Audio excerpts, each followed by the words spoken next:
So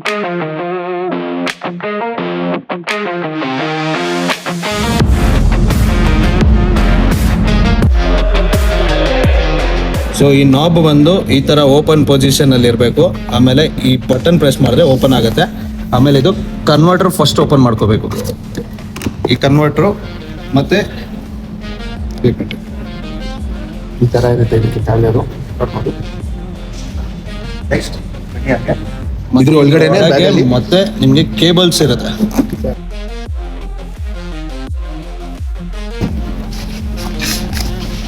so 2 types of cables ಇರುತ್ತೆ ಇದರಲ್ಲಿ.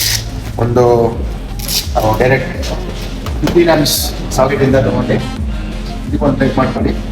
ಇದು ಬಂದು ಡೈರೆಕ್ಟ್ ಆಗಿ ಗಾಡಿ ಕನೆಕ್ಟ್ ಆಗಲ್ಲ, ಬಟ್ ಏನಂದರೆ ಈ ಡಿವೈಸ್ಗೆ ಕನೆಕ್ಟ್ ಆಗುತ್ತೆ. ಸೊ ಇದನ್ನು ಇಲ್ಲಿ ಫಿಟ್ ಮಾಡಿ ಇದು ಯಾವ ಥರ ಇರುತ್ತೆ ಇದು ಮತ್ತೆ ಇಲ್ಲಿ ನೋಡ್ಕೊಳ್ಳಿ ಈ ಥರ ಬರುತ್ತೆ. ಈ ಬಾಕ್ಸ್ ಟೈಪಲ್ಲಿ ಇರೋ ಕನೆಕ್ಟರ್ ಇಲ್ಲಿ ಹೋಗುತ್ತೆ. ಮತ್ತು ಇದು ಲಾಕ್ ಟೈಪ್ ಡಿಫ್ರೆಂಟ್ ಆಗಿ ಇರುತ್ತೆ. ಸೊ ಹುಷಾರಾಗಿ ಕೇರ್ಫುಲ್ಲಾಗಿ ಹ್ಯಾಂಡಲ್ ಮಾಡಿ. ಸೊ ಇದನ್ನು ಹಿಂಗೆ ಪ್ರೆಸ್ ಮಾಡಿದ್ರೆ ಸಾಕು, ಆಟೋಮೆಟಿಕ್ ಲಾಕ್ ಆಗುತ್ತೆ. ಅಷ್ಟೇ ಇದೆ ಪೊಸಿಷನು. ನೋಡ್ಕೊಳ್ಳಿ ಕ್ಲೀನಾಗಿ. ಪ್ಲಸ್ ಇದನ್ನ ಸೀಟ್ ಮೇಲೇನು ಅಲ್ಲಿ ಇಲ್ಲಿ ಎಲ್ಲೂ ಪ್ಲೇಸ್ ಮಾಡ್ಕೊಂಡು ಹೋಗ್ಬೇಡಿ, ಹಾಗೆ ಸೀಟ್ ಡ್ಯಾಮೇಜ್ ಆಗುತ್ತೆ ಅಂತ.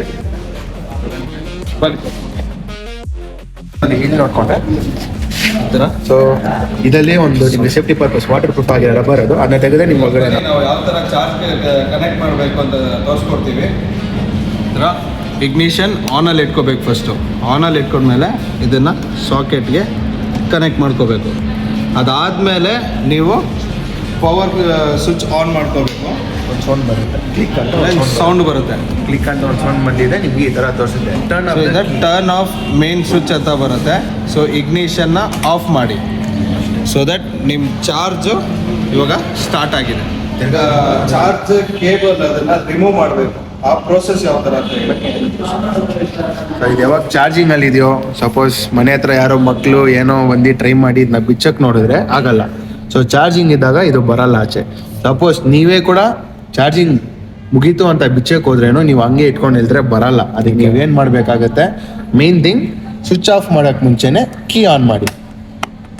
ಕೀ ಆನ್ ಮಾಡಿದ್ದೀರ ಅಂದರೆ ಚಾರ್ಜಿಂಗ್ ಆಫ್ ಆಗೋಗುತ್ತೆ, ತಿರ್ಗಾ ನಿಮ್ಗೆ ಸೌಂಡ್ ಬರುತ್ತೆ. ಅವಾಗ ಮಾತ್ರನೇ ನೀವು ಇದನ್ನ ರಿಮೂವ್ ಮಾಡೋಕ್ಕೆ ಪಾಸಿಬಲ್. ಈಸಿಲಿ ರಿಮೂವ್ ಆಗ್ಬಿಡುತ್ತೆ ಅದು. ಹೌದು, ಇಲ್ಲಾಂದ್ರೆ ಇದೆ ಕದಿಯೋಕ್ಕೂ ಚಾನ್ಸ್ ಇದೆ. ಇವಾಗ ನೀವು ಅಪಾರ್ಟ್ಮೆಂಟ್ ಅಲ್ಲಿ ಇದ್ದೀರಾ, ಸೊ ಯಾರನ್ನ ಬಂದು ನೀವು ಇಲ್ದಿರೋ ಟೈಮಲ್ಲಿ ರಿಮೂವ್ ಮಾಡಕ್ ಬೇಕಾದ್ರೂ ಆಗಲ್ಲ. ನಿಮ್ಮ ಹತ್ರ ಲಾಕ್ ಇರುತ್ತೆ, ಆ ಲಾಕ್ ಬಂದು ಓಪನ್ ಮಾಡಿದ್ರೆ ಮಾತ್ರನೇ ಸಾಧ್ಯ ಅಷ್ಟೇ.